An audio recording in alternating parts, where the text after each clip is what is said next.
जय हिंद मित्रों, इसमें डिस्कशन करते हैं सीखने की संस्कृति। नेशनल करिकुलम फ्रेमवर्क ने स्कूली शिक्षा प्रणाली की कमजोरियों को दूर करने के लिए रचनात्मक सुधार की पेशकश की है। वह हर विषय में पाठ्यक्रम का बोझ कम करना चाहता है ताकि रटने की आदत कम हो और आलोचनात्मक सोच को बढ़ावा दिया जा सके। उसने सुझाव दिया है कि इसके लिए बोर्ड परीक्षाओं को वर्ष में 2 बार आयोजित किया जाना चाहिए ताकि विद्यार्थियों को 2 में से बेहतर के आधार पर आंका जा सके। उसका कहना है कि उन्हें एक बारगी परीक्षा के उच्च तनाव से बचाना चाहिए। विचार यह भी है कि भविष्य में मांग आधारित बोर्ड परीक्षा आयोजित की जाए, यानी जब छात्र किसी विषय की पढ़ाई पूरी कर लें और परीक्षा के लिए तैयार हों तो परीक्षा ले ली जाए। इसके साथ ही उच्चतर माध्यमिक कक्षाओं में उन्हें विषय चयन करने में भी लचीली व्यवस्था उपलब्ध कराने का विचार है ताकि वे विज्ञान के साथ कला विषयों और व्यावसायिक विषयों का ज्ञान प्राप्त कर सकें। एनसीएफ ने विभिन्न विषयों में कौशल प्राप्त करने की परिस्थितियां निर्मित की हैं जिनकी 21वीं सदी में कार्यस्थलों में भारी मांग है। ये कल्पनाशील सुझाव हैं जो स्कूली शिक्षा के तनाव भरे प्रतियोगी परीक्षा आधारित मॉडल को सहज बनाएंगे। तो यहाँ देखें, स्कूल है, स्कूल के बाहर ऐसे बच्चे लोग ये तितली के साथ जो है रिसर्च कर रहा है, एक यहाँ एक्सरसाइज कर रहा है, फिर एक यहाँ पे कला बना रही है, फिर कुछ लोग यहाँ पेड़ लगा रहे हैं, ये व्हील चेयर पर बैठ करके पानी दे रहा है, और यहाँ पे कुछ बच्चे जो है अंतरिक्ष को देख रहे हैं दूरबीन की सहायता से, और यहाँ पे मैप बना रहे हैं, कुछ लोग खेल रहे हैं, ये जानवर के साथ मस्ती कर रहा है। तो एक ऐसा माहौल होना चाहिए जिसमें सारी चीज़ें की जाएं स्कूल में ताकि बच्चे कर कर के सीखें। परंतु स्कूली शिक्षा की प्रमुख समस्याओं को हल करने भर से बात नहीं बनेगी, क्योंकि कॉलेज शिक्षा में भी गंभीर दिक्कतें हैं और असली होड़ वहीं शुरू होती है। चुनिंदा प्रतिष्ठित विश्वविद्यालयों, प्रौद्योगिकी या प्रबंधन संस्थानों में दाखिले के लिए बच्चों को joint entrance examination, common admission test या ग्रेजुएट मैनेजमेंट एडमिशन टेस्ट आदि परीक्षाएं पास करनी पड़ती हैं। ऐसी परीक्षाओं में सफलता हासिल करना ही भारतीय प्रौद्योगिकी संस्थान, भारतीय प्रबंध संस्थान जैसे अधिक प्रतिष्ठित संस्थानों तक चुनिंदा निजी संस्थानों में दाखिल पाने की शर्त होती है। इस बीच कोचिंग संस्थान एक बड़े उद्योग के रूप में विकसित हुए हैं जो बच्चों से इन परीक्षाओं की तैयारी के लिए लाखों रुपए का शुल्क वसूल करते हैं। विश्वविद्यालयों के स्नातक कक्षाओं में दाखिले के लिए कॉमन यूनिवर्सिटी एंट्रेंस टेस्ट जैसी परीक्षाओं की शुरुआत होने से यह रुझान और अधिक जोर पकड़ेगा। आईआईटी और आईआईएम शुरू करने पर सरकार के ऐतिहासिक ध्यान के कारण इसे विडंबना ही कहा जाएगा कि मौजूदा संकट मांग और आपूर्ति के बीच अंतर की वजह से उत्पन्न हुआ है। बहुत बड़ी तादाद में विद्यार्थी इन गिने चुने श्रेष्ठ संस्थानों की सीमित सीटों के लिए प्रतियोगिता में लगे हुए हैं। उदाहरण के लिए 2022 में करीब 9 लाख बच्चे जेईई की परीक्षा में बैठे, जिनमें से केवल 2.5 लाख उत्तीर्ण हुए। देश के कुल 23 आईआईटी भी इनमें से केवल 17,385 विद्यार्थियों को ही दाखिल दे सकेंगे। बाकी बच्चों को 4,400 अन्य प्रतिष्ठित इंजीनियरिंग कॉलेजों में दाखिला लेना होगा। आश्चर्य नहीं कि माता पिता भी अपने जीवन भर की बचत लगाकर बच्चों को कोटा जैसे शहरों में कोचिंग पढ़ने भेजते हैं ताकि वे प्रतियोगी परीक्षाओं में बेहतर रैंक हासिल कर सकें। माता पिता और सहपाठियों के दबाव में बड़ी तादाद में बच्चे आत्महत्या कर रहे हैं। नेशनल क्राइम रिकॉर्ड ब्यूरो के अनुसार 2020 में देश में 8.2% विद्यार्थियों की मौत आत्महत्या से हुई। नेशनल क्राइम रिकॉर्ड ब्यूरो के अनुसार 2020 में देश में लगभग 10% विद्यार्थियों की मौत आत्महत्या से हुई। ब्यूरो के मुताबिक हर रोज़ करीब 34 विद्यार्थियों ने आत्महत्या की। इस समस्या का कोई ठोस निदान अब तक नहीं मिला है। कोटा शहर के प्रशासन ने निर्देश दिया है कि बच्चों के हॉस्टल में ऐसे पंखे लगाए जाएं जिनमें स्प्रिंग लगे हों ताकि बच्चे उनसे लटक कर आत्महत्या न कर सकें। यह अफसरशाही का असंवेदनशील रवैया है जो समस्या के कारण का नहीं, लक्षणों का हल तलाश रहा है। स्कूली पाठ्यक्रम की तरह उच्च शिक्षा के क्षेत्र में उत्पन्न सामाजिक आर्थिक संकट का भी रचनात्मक हल तलाशना आवश्यक है। फिर विकासशील देशों का नेतृत्व, कल्पना और भुलावा। इन दिनों नेहरू को नकारना या उनसे पल्ला झाड़ना चाहे जितना चलन में हो, लेकिन उन्होंने विदेश नीति में जो बातें शामिल की थीं उनका एक हिस्सा नरेंद्र मोदी सरकार में भी जस का तस है। इस दलील को स्थापित करने के लिए हम यह गिनती कर सकते हैं कि हाल के दिनों में मोदी ने सार्वजनिक रूप से ग्लोबल साउथ विकासशील देशों का प्रयोग कितनी बार किया है। उन्होंने तमाम वैश्विक शिखर बैठकों में, अमेरिकी कांग्रेस को संबोधन में, ब्रिक्स शिखर बैठक में और यहाँ तक कि स्वतंत्रता दिवस पर लाल किले से भी इसका इस्तेमाल किया है। पहले इस विचार को विस्तार से जानते हैं और यह भी कि नेहरू के युग से यह निरंतरता में क्यों है। विचार यह है कि भारत या उसका नेता बाकियों का नेतृत्व कर सकता है। यहाँ बाकियों से तात्पर्य है अमेरिका, उसके यूरोपीय साझेदारों और अन्य गठबंधन वाले देशों के अलावा जो भी देश हैं। अगर आप ग्लोबल साउथ शब्द को गूगल करें तो पाएंगे आमतौर पर इसमें दक्षिणी गोलार्ध के देश शामिल हैं। परंतु तब प्रश्न यह उठता है कि आप जापान और दक्षिण कोरिया, सिंगापुर, ऑस्ट्रेलिया और न्यूजीलैंड को कहाँ रखेंगे। जाहिर है यहाँ भूगोल काम नहीं करता। इतिहास हमें बताता है कि ग्लोबल नॉर्थ और साउथ को देशों के आधार पर विभाजित करने वाली रेखा का विचार पूर्व German chancellor Wilhelm Willie brunt का दिया हुआ है। सन 1980 में ब्रांट की अध्यक्षता वाले एक आयोग ने north south a programme for survival नामक एक रिपोर्ट प्रस्तुत की थी। इसने मनमाने ढंग से दुनिया को 30 डिग्री उत्तर अक्षांश के दोनों ओर बांट दिया। यह अमेरिका और मैक्सिको के बीच से निकलते हुए अफ्रीका से के ऊपर से यूरोप से होते हुए चीन को समेटती है। इसके बाद उसे ऑस्ट्रेलिया और न्यूजीलैंड को इससे बाहर रखने के लिए कलाकारी करनी पड़ी। जापान और दक्षिण कोरिया को भी इससे बाहर रखा गया। दुनिया को अमीर उत्तर और गरीब और विकासशील दक्षिण में बांटने का विचार भौगोलिक परीक्षा में विफल रहता है।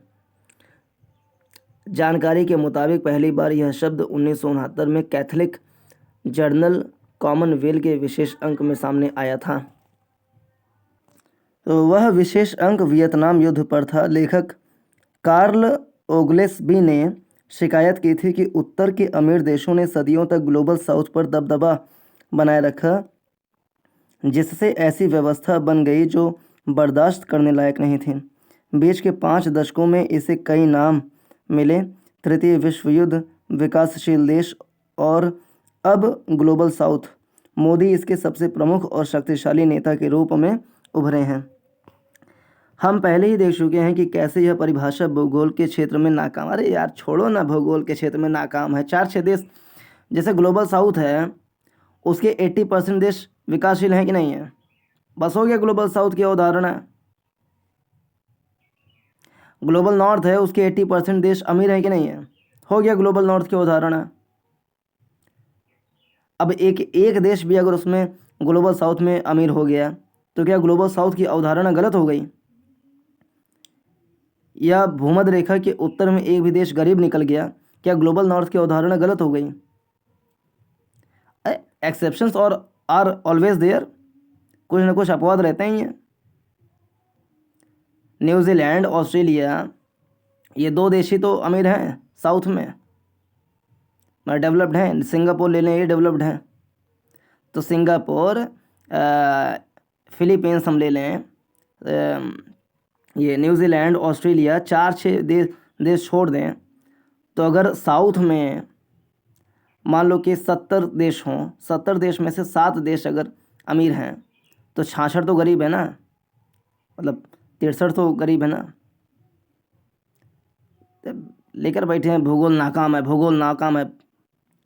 कैसा इंसान है दुनिया में। आइए अब परीक्षण करते हैं कि आर्थिक रूप से यह कैसी है। परीक्षण करें, भौगोलिक रूप से परीक्षण कर लिए, नकार दिए भौगोलिक रूप से, पगला। सभी विश्वसनीय स्रोतों के आधार पर और तमाम आकलन के आधार पर आप पाएंगे कि ग्लोबल साउथ में 78 देश हैं। 78 देश हैं। इनमें से प्रमुख है चीन, Bharat, Indonesia, Brazil, Nigeria, Bangladesh. समूह की आबादी का अधिकांश हिस्सा इन 6 देशों से आता है। इनमें आर्थिक समानता क्या है? हमें पता है कि चीन अभी यह दावा करना पसंद करता है कि वह विकासशील देश है, परंतु $12,000 से अधिक की प्रति व्यक्ति आय के साथ वह विकासशील देश तो नहीं है। चीन का जो प्रति व्यक्ति आय है वो $12,000 है। अगर मान भी लें कि चीन ग्लोबल साउथ में है तो क्या वह भारत को समूह का नेता बनने देना चाहेगा?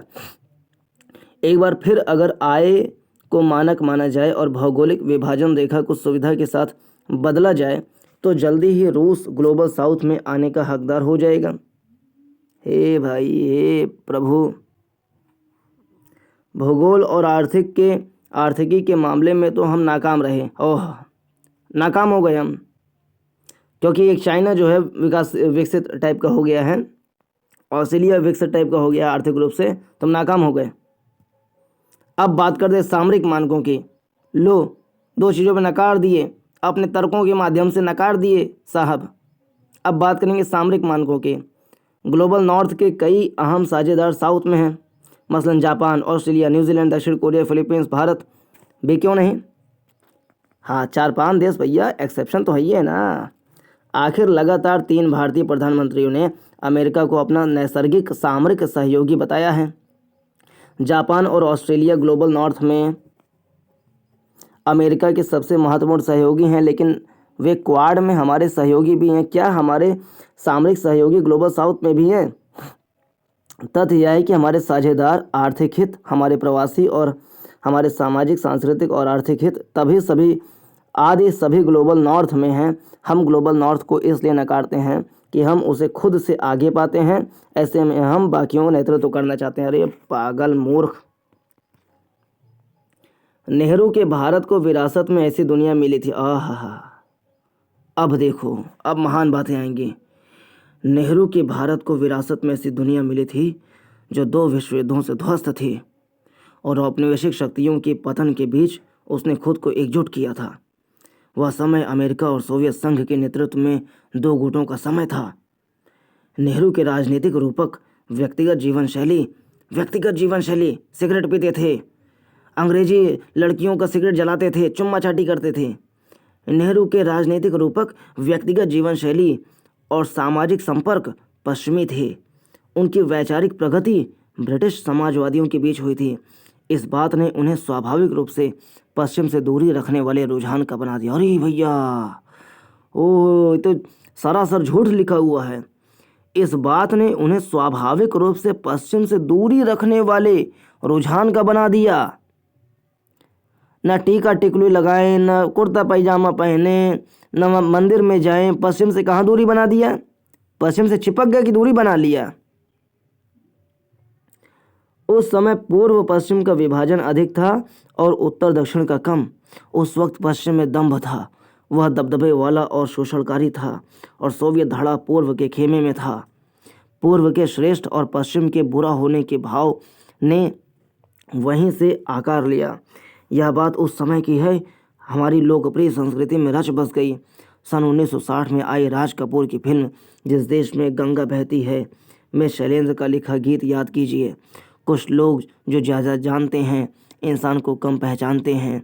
ये पूरब है, पूरब वाले हर जान की कीमत जानते हैं।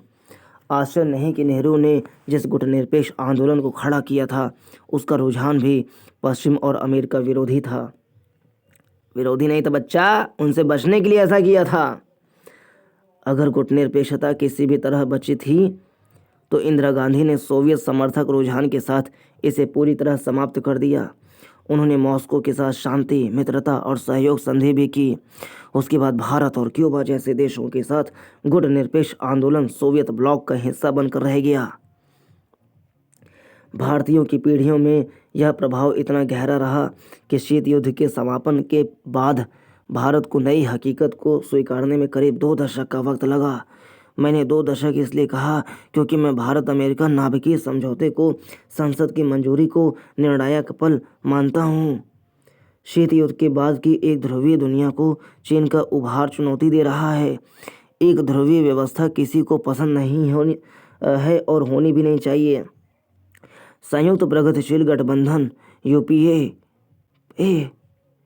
सरकार के दूसरे कार्यकाल के दौरान नई दिल्ली में गुटनिरपेक्षता 2.0 का विचार पेश किया गया, लेकिन जल्दी ही कांग्रेस के सत्ता गंवा देने के कारण यह विचार ठप हो गया। मोदी के बारे में ज़्यादातर लोगों ने माना कि वह अतीत से निर्णायक रूप से दूरी बना सकते हैं। वह ऐसा करते भी आए हैं। ओह हाँ, वह व्यावहारिक रूप से लेन देन के भाव से और संशय के साथ ऐसा कर रहे हैं और यह बात भारत के लिए अच्छी साबित हुई है। चीन ने अमेरिका के दबदबे और रूस के तेज पराभव के बीच चुनौती पैदा की है, परंतु इससे भ्रम की स्थिति उत्पन्न हुई है। यही वजह है कि बहुपक्षीयता, बहुलता के नए विचार सामने आ रहे हैं। बिना बहस के किसी बात को खारिज नहीं किया जाना चाहिए, परंतु आज यह मानना सही होगा कि अमेरिकी प्रभाव के बाहर कोई भी नई बहुपक्षीय व्यवस्था बनेगी तो उस पर चीन का दबदबा होगा। शंघाई सहयोग संगठन और ब्रिक्स केवल दो उदाहरण हैं। इस स्थिति में ग्लोबल साउथ के नेतृत्व को हकीकत के नज़रिए से परखने की आवश्यकता है। शीत युद्ध में सोवियत संघ भौगोलिक रूप से दूर था और वह एक सुपरिभाषित धड़े का नेता था। उसने गुटनिरपेक्ष आंदोलन को बाहर से प्रभावित किया। आज चीन केंद्र में है और ग्लोबल साउथ के सामने एक अनिश्चित रास्ता है। बहुत संभव है कि यह उभरती द्विपक्षीय विश्व व्यवस्था में चीन के खेमे में तब्दील हो जाए, हम चाहें या ना चाहें। राष्ट्रीय सहारा ने लिखा है, वैज्ञानिकों को सैल्यूट। प्रधानमंत्री नरेंद्र मोदी ने चंद्र मिशन की सफलता पर इसरो की सराहना करते हुए कहा कि चंद्रयान 3 का विक्रम लैंडर चांद पर जिस स्थान पर टच डाउन पॉइंट उतरा है उसका नाम शिव शक्ति स्थल रखा जाएगा। 23 अगस्त की तारीख को राष्ट्रीय अंतरिक्ष दिवस के रूप में मनाया जाएगा। लो भैया, नया दिवस आ गया हमारे इसरो के याद में, अंतरिक्ष चंद्रयान की याद में। राष्ट्रीय अंतरिक्ष दिवस 23 अगस्त, राष्ट्रीय अंतरिक्ष दिवस 23 अगस्त के रूप में मनाया जाएगा। पीएम ने घोषणा की चंद्रयान 2 के टच डाउन पॉइंट को तिरंगा पॉइंट कहा जाएगा। सफल चंद्र मिशन पर इसरो के वैज्ञानिकों से मिलने मोदी शनिवार सुबह ग्रीस की राजधानी एथेंस से सीधे बेंगलुरु पहुंचे। इसरो मुख्यालय में वैज्ञानिकों को संबोधित करते हुए चंद्रयान 3 के टच डाउन पॉइंट का नाम शिव शक्ति रखने की घोषणा की। शिव में मानवता के कल्याण का संकल्प है और शक्ति हमें उन संकल्पों को पूरा करने की ताकत देती है। टच डाउन पॉइंट का नामकरण करने की वैज्ञानिक परंपरा है, इसलिए भारत ने उस चंद्र क्षेत्र का नामकरण करने का फैसला किया है जहां हमारा चंद्रयान 3 उतरा था। शिव शक्ति स्थल हिमालय से कन्याकुमारी तक जुड़ाव का एहसास भी कराता है। चंद्रयान 3 की सफलता गौरव का सबब है। यह मौका है कि संकल्पबद्ध होने का कि सफलता से उपजे उत्साह का उपयोग हम वैज्ञानिक सोच बढ़ाने में करेंगे।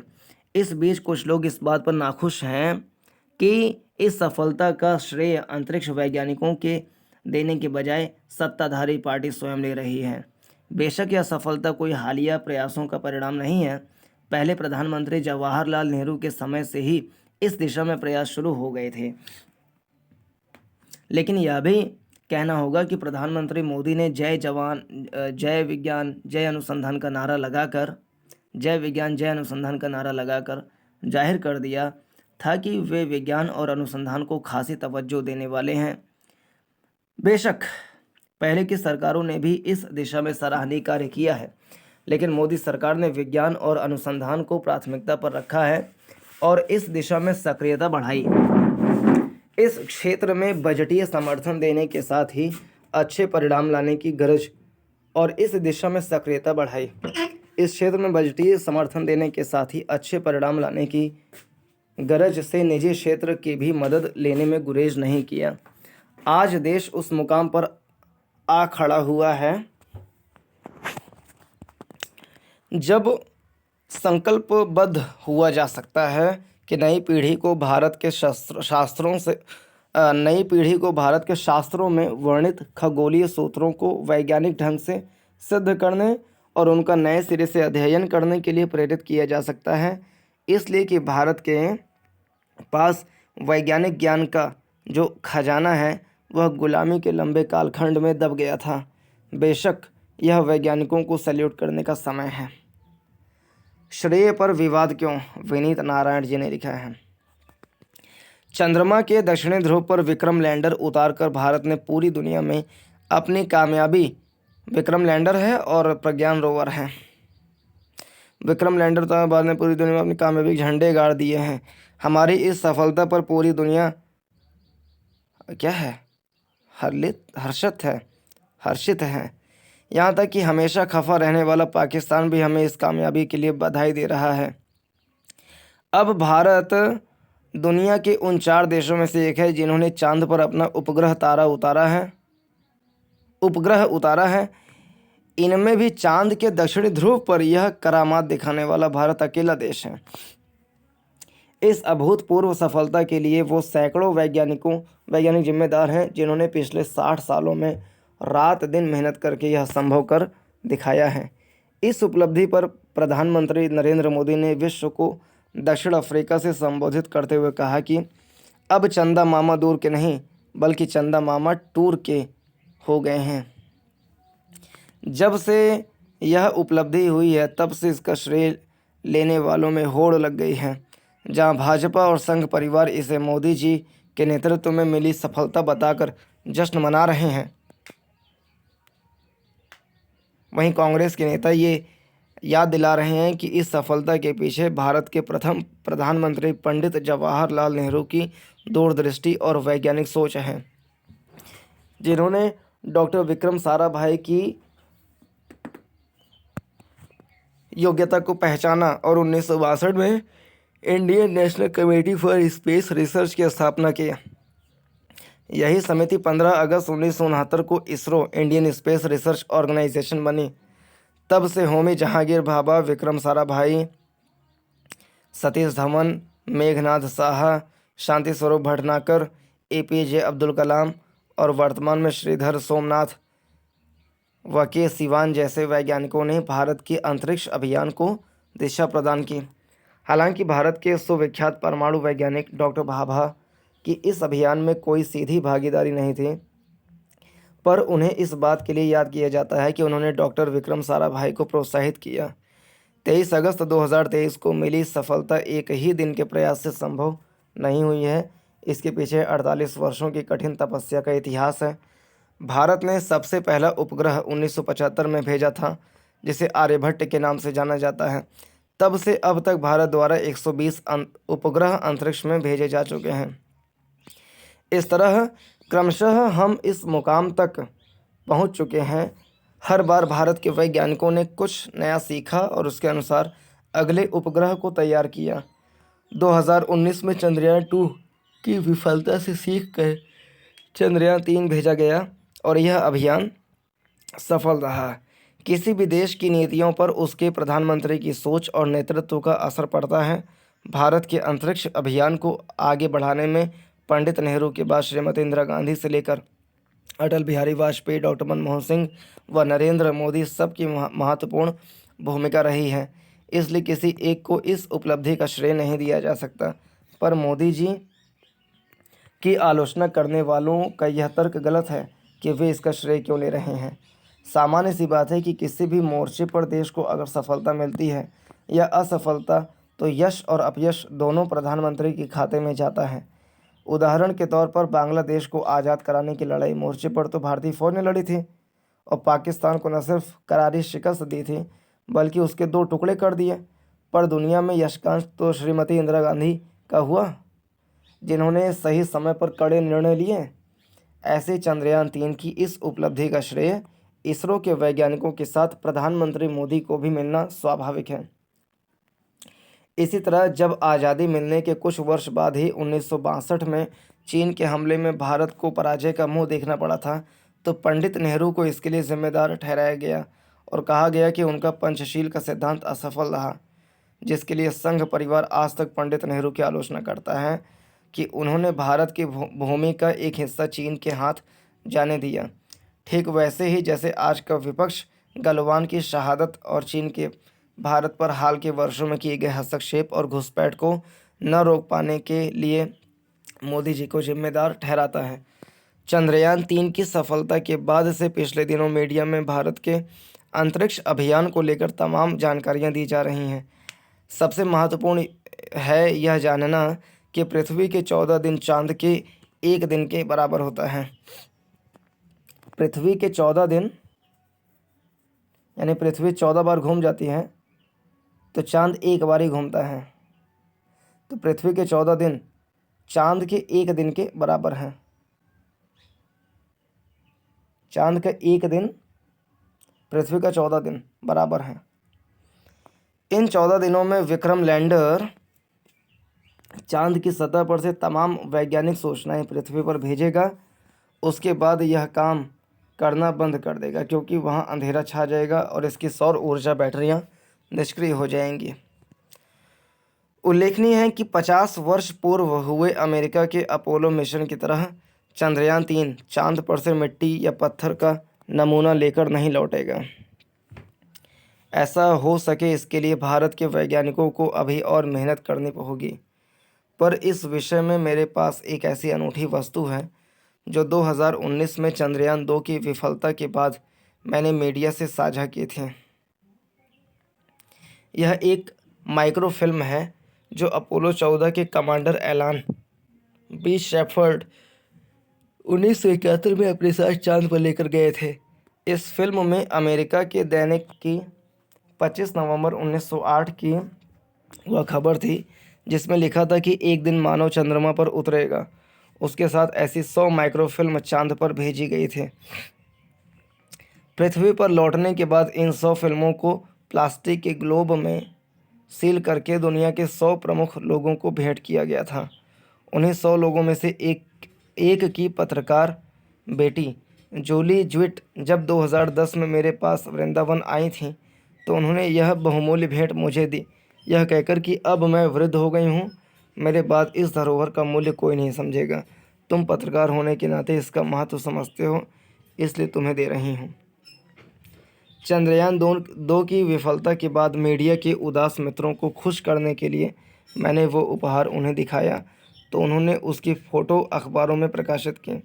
जब तक भारत अंतरिक्ष अभियान चांद की सतह को छूकर वापस लौटेगा तब तक ये उपहार अपना महत्व कायम रखेगा। आशा और यकीन है कि भारत के अंतरिक्ष मिशन में वह पल जल्द ही आएगा। अगला आर्टिकल है अब सूर्य की ओर। जब संसार चंद्रयान-3 की चर्चा में लगा है तब भारतीय अंतरिक्ष अनुसंधान संगठन के वैज्ञानिक अपने आदित्य अभियान को अंतिम रूप देने में लग गए हैं। सब कुछ ठीक रहा तो इसरो सूर्य का अध्ययन करने के लिए 2 सितंबर को आदित्य L1 का प्रक्षेपण कर देगा। यह भारत की ओर से किया जा रहा पहला सूर्य अभियान है और इसके द्वारा भारत सूर्य के अध्ययन को आगे बढ़ाएगा। लगातार चमकने वाला सूर्य, जहां ऊर्जा के लिए निरंतर विस्फोट होते रहते हैं, हमेशा से रहस्य का विषय रहा है। यह बड़ी परियोजना सूर्य की गतिशीलता और उसके पास के मौसम की समझ में क्रांतिकारी बदलाव ला सकती है। सूर्य का एक नाम आदित्य भी है, अतः इस नाम का अभियान या यान सबके आकर्षण का केंद्र बने तो इसके लिए आश्चर्य नहीं। यह अभियान दुनिया में एक भारतीय शब्द का प्रचार और भारत के अंतरिक्ष अभियान के स्वदेशी होने की मुनादी भी करेगा। योजना के अनुसार यह यान कुल 125 दिन में सूर्य के पास की कक्षा में पहुंच जाएगा। सूर्य के एकदम निकट जाने के बारे में तो कोई सोच नहीं सकता, पर सूर्य के पास एक सुरक्षित कक्षा है जहां पहुंचकर कोई यान परिक्रमा करते हुए सूर्य को देख परख सकता है। सूर्य के करीब की यह सुरक्षित कक्षा पृथ्वी से लगभग 15 लाख किलोमीटर दूर है। यह आदित्य अंतरिक्ष यान 7 उन्नत उपयोगी उपकरणों से सुसज्जित है जो सूर्य के विभिन्न परतों, प्रकाशमंडल और क्रोमोस्फीयर से लेकर सबसे बाहरी परत कोरोना तक की जांच करने के लिए तैयार किए गए हैं। इरादा यह है कि सूर्य के पास घटित होने वाली तमाम गतिविधियों का डाटा एकत्र किया जाए ताकि सूर्य की कुल क्रिया प्रतिक्रिया को समझा जा सके। हम तेज सूर्य से आंख नहीं मिला पाते हैं, पर भारत का आदित्ययान सूर्य से सीधे आंख मिलाने में सक्षम है। इसमें लगे 4 उपकरण तो केवल सूर्य को देखने का काम करेंगे। मतलब इस अभियान का मूल लक्ष्य सूर्य को करीब से देखना है। सूर्य में भारत की दिलचस्पी को स्वाभाविक ही समझा जा सकता है।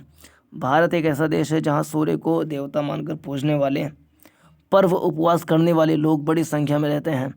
भारत में हर सुबह सूर्य नमस्कार और सूर्य को जल अर्पण दिनचर्या में शामिल है। भारतीय पौराणिक कथाओं में सूर्य एक चरित्र या किरदार के रूप में पुरजोर उपस्थित है। कोई आश्चर्य नहीं, भारतीय ज़्यादा श्रद्धा भाव से सूर्य का अध्ययन कर सकेंगे। अभी तक अमेरिका, यूरोपीय अंतरिक्ष एजेंसी और जर्मनी ने ही सूर्य के अध्ययन के लिए अभियान चलाया है। ऐसे करीब 20 अभियान चले हैं और जिनमें से 2-3 अभियान ही विफल रहे हैं। अमेरिकी अंतरिक्ष एजेंसी नासा एक ऐसा सूर्य अभियान चला चुकी है जिसमें सूर्य तक पहुंचकर यान को फिर पृथ्वी पर लौटना था। बताया जाता है कि वह यान सूर्य के पास की हवा व कणों के साथ लौट रहा था, पर पृथ्वी पर आक्रामक ढंग से उतरने के चलते कुछ खास तत्व हाथ नहीं लगा। अतः यह आज भी बहुत बड़ी वैज्ञानिक चुनौती है कि सूर्य के पास मौजूद कणों को कैसे पृथ्वी पर लाकर अध्ययन किया जाए। यह संभव है कि आने वाले वर्षों में इसरो ऐसा करने में सफल हो जाए। यह भारतीय विज्ञान के लिए बहुत गर्व की बात है कि आज मंगल और शुक्र पर जाने में भी इसरो सक्षम है। आदित्ययान की सफलता इसरो की ख्याति में 4 चांद लगा देगी। तो सारे आर्टिकल्स हमने पढ़ लिए हैं।